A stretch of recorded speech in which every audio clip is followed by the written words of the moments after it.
Continuing with the Bankrupt Bookseller, War Books, A Voice from the Past. These war books send me to the old papers and oddments which I brought home on my only loot from the war. I used to carry old papers and cuttings in my steel helmet. It was too big for me, and I padded out the roof in this way. How creased and greased they are. The Times broadsheets were good. I had quite a lot of them, and it is a pleasure to see Methuen republishing them under the editorship of Geoffrey Dawson. What some soldiers read is more readable than what some soldiers wrote. There was a lot of writing during the war which seems to have been lost. The poems of the Grenvilles, for example, were only typical. John Lane published a book by E.B. Osborne called The New Elizabethans, which contains much that might be reprinted. Tom Kettle is in it, and the lovely sonnet to my daughter Betty is printed in with the memoir. Alan Seeger too, although his best poem, as I think, I have a rendezvous with death at some disputed barricade, is not printed. Then there are Harold Chapin, Dixon Scott, Donald Hankey, and several others. They all, or nearly all, wrote things worth reading, which is more than I can say of some of the things I am selling just now. The faculty for writing was born for many of us in the war. I did a little and achieved print in journals such as the New Age and the Daily Express, but they were disconnected pieces. The moments were few in spite of the timeless idleness with which was the lot of infantrymen holding the line. My sonnet on flies, which the New Age published, I wrote in front of Arras. I remember clump, cross, crisp, and cling trenches, and will never forget them.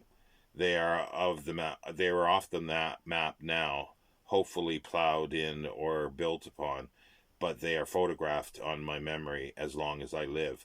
The cutting from the paper is among my headlings, and it is a good reminiscence. And he quotes, flies. More flies than I have ever seen. Flies black and red and bottled green. Green flies that hum, blue flies that hop, and flies that in the food come flop. Flies that live by stagnant places. Flies that feed upon our faces. Flies that line the sides of trenches. Flies that live and move in stenches. The flies that live through all the rain and come before the sun again. The flies that buzz. The flies that crawl. Ugh, those I hate the worst of all. I've seen them thick on dead men's eyes. I hate these tame, these loathsome flies. It came out hot after the rain, and how they crawled, those flies, slow, leaden-footed, like drunken bees, over the shiny red, brown, gray faces of the dead. The early books were perhaps too light-hearted.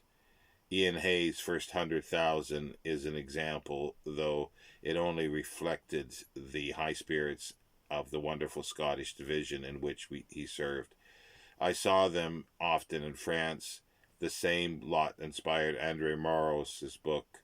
A customer told me The Silence of Colonel Bramble, which I am pleased to see that Lane is doing in their weekend library at 3 shillings and sixpence.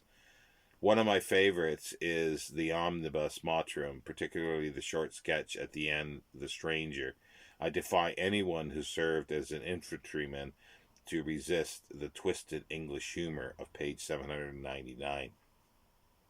Quote, he is not so far wrong. The post-war visitor to the battlefields is in an extainment and fancies he hears the shuffling of feet, the murmur of grating of heavy boots and rifle butts on the cobbles, just as though his platoon were standing easy, waiting the order to move. He is not so far wrong. They are waiting for him. They are waiting properly at ease. in the drill book's phrase, if ever men were, without even reading the little notice board of the Graves Commission. He leans on the fence of the little cemetery and scans the names, a mixture, all sorts gathered from one of those last actions in the field below. All Quiet on the Western Front doesn't deserve a worldwide sale, but I grudge no book its success. It certainly is as good as any of the other foreigners. I mean Schlump or Under Fire or Sergeant Gishka.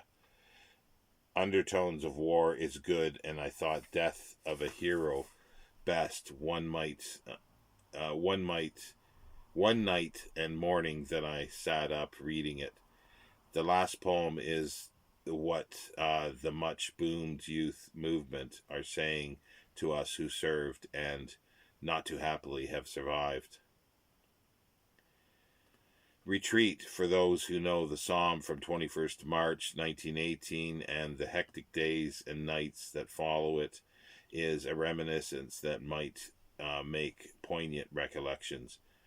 Down at Bray, I can hear an oldish captain of some Scots regiment saying, describing the opening bombardment, "First I was afraid I was going to be killed, but that was nothing to what I felt later.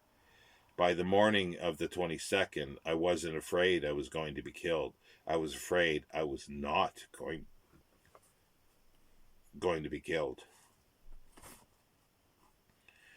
He was a little mad and glad the bullet through his right shoulder, which gave him an honorable passport out of the line to the casualty clearing station.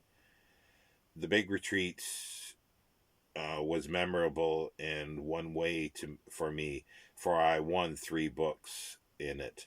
I was a collector of books even then, and they were an odd lot, just as I buy odd lots today. In Nurlu, I found a complete set of the little grey books by Mr. Pellman. They had been forgotten. No memory system can be guaranteed under such circumstances, but one of the many generals whom we understand studied these handbooks during the war. I regret to say I lost them too, but I was luckier than with a small copy of the Shropshire Lad. It is the Little Grant's Richards edition, and I have it yet. Its board's now fallen away from its innards. There's no name on it, but the ring of a cup bottom is on the cover, a cup of tea that stood on it, by some camp bed, I fancy. There is a writing, though, quote, "A barrage lifts on first objective, 4:55, end quote. It is written in an indelible pencil, which has run a little. The Shropshire Lad was a favorite pocketbook. I knew 2 men who carried it, and one, Harper or Cooper was it, went out in a raid sometime in May up by the Vimy. The other was a staff man, but when I saw it and remarked on it, he had nothing to say. Was it too much to him or too little? I don't know, and I don't suppose I ever will. A.E. Housman has written the best and that has been written about the old army. His epitaph on an army of mercenaries does in 8 lines what the official histories of the war cannot do in volumes. It is the only thing for me in his volume Last Poems. I bought 3 and am sticking to one for purely personal reasons.